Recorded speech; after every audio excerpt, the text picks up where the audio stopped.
first things first, congratulations on the documentary, I Am Chris Farley. I know you were one of the executive producers. I had the chance to watch it last night. Incredible documentary.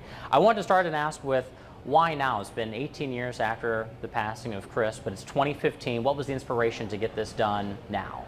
I don't know. I'm just kidding. No, I was thinking about Chris being still talked about in comedy circles today. He's not one of those guys that just goes away and, we don't talk about him anymore.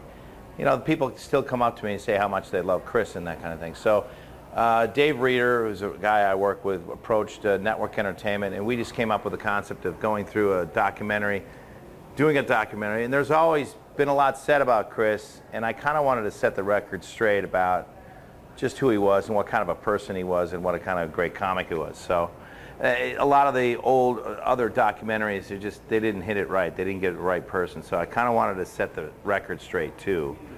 And also I just think people talk about him a lot still. What was the style and tone that you wanted specifically for this particular documentary?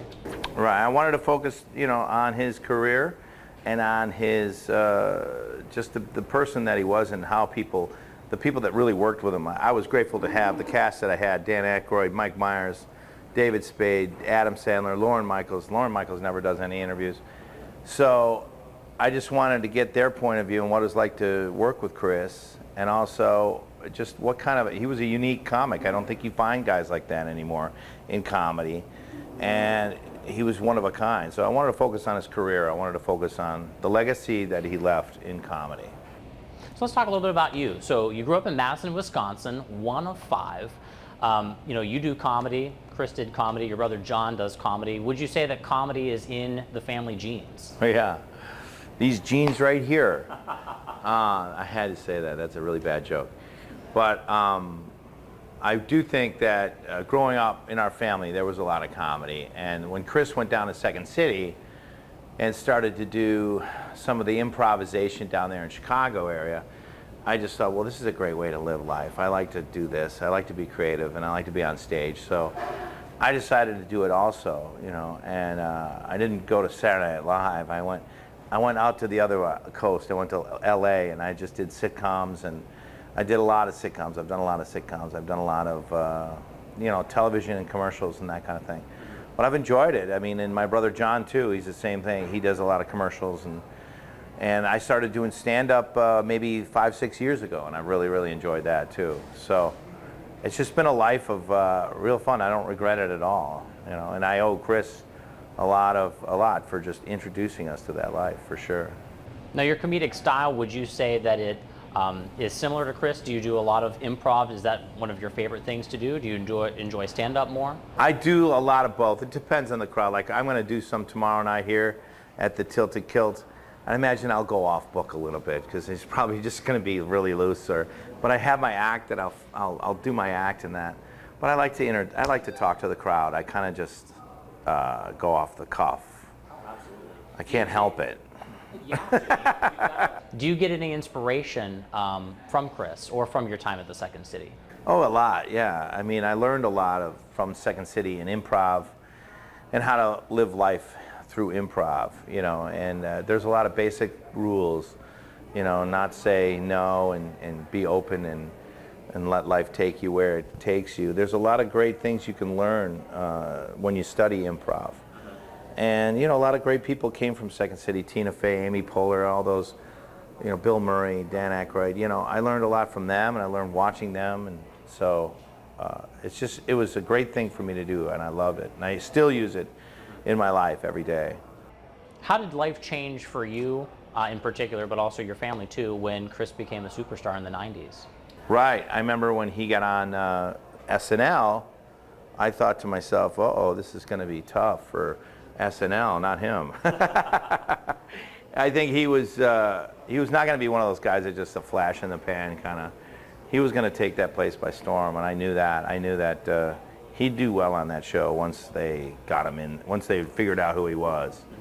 He'd do well. So I knew that was going to be weird for my family because we're from a small town, Madison. We're not really, I just didn't know the spotlight would go on everything, our family and that kind of thing. And it's been good and bad at the same time. I don't know if people peering into my life too much, but I've learned to accept it.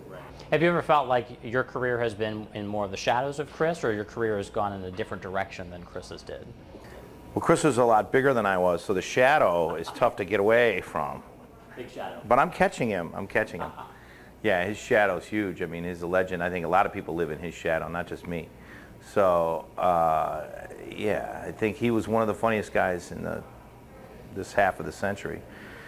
So I don't try to like think about, falling on a table or saying "la di freaking da" or whatever like that. I'm not going to do any of that. I just try to go out and do my thing and then let people decide what they want to decide. But I don't try to, copy him, or I'm not going to put on the Matt Foley coat right now and do that kind of thing. I don't think I'll do that. No. So I just try to do my thing. Talk about what's going to be happening here this weekend. So first things first, you're going to be performing here at the Tilted Kilt, Fort Wayne. Have you ever been to the Summit City before? Never been to the Summit City. I'm excited. I was flying in last night and I thought, what a beautiful little city this is. Very, very, a lot of trees and farms. It seems very peaceful here. What can folks expect to see when they come out and see you at the Tilted Kilt? What do you do a lot of in your routine? I just talk a lot about me growing up here and living in the West Coast, which is different. Being a Midwesterner in the West Coast is like fish out of water stuff. I talk a little bit about that. I talk about relationships. I'm great at relationships, really great. So we go a little into that, and then we go a little bit into my eating habits, which are really cool. Speaking of eating habits, the Big Arse Burger Bowl Challenge. The last time I did the commercials for the Tilted Kilt, I had to eat 6 of these burgers and then do a show. And for the show, I got sick on stage. No, I didn't. You will not get sick on these. You shouldn't eat all 6 of them. At the same time. That's what I did. Yeah. Let's get that straight. You shouldn't do that. But I mean, my favorite is the jalapeno burger. It's awesome, jalapeno and coleslaw, and it's excellent. You've got all these things in these pairings on these burgers, so you can vote for either one on your table, vote for your favorite one, and you can try them all. I wanted to conclude with asking, what advice would you have for folks who want to get into the comic business? Because it's not an easy industry by any means. I'm sure you can attest to that, and all kinds of other folks can too. What would your advice be? That.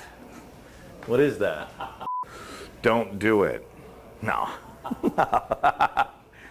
Do something else. Anything else. No. If you want to do it, I would say go to Chicago. That's what I did. And there you can get on stages. You can go to Second City, and you can sort of figure out who you are on stage. Because if you go to the coast, New York or LA, it's a little more intense. And in Chicago, it's a nice place to learn. It's a nice place you can fail a lot. You need to fail a lot before you get anywhere near good. That's the nice thing about my business is it's a lot of failure and rejection.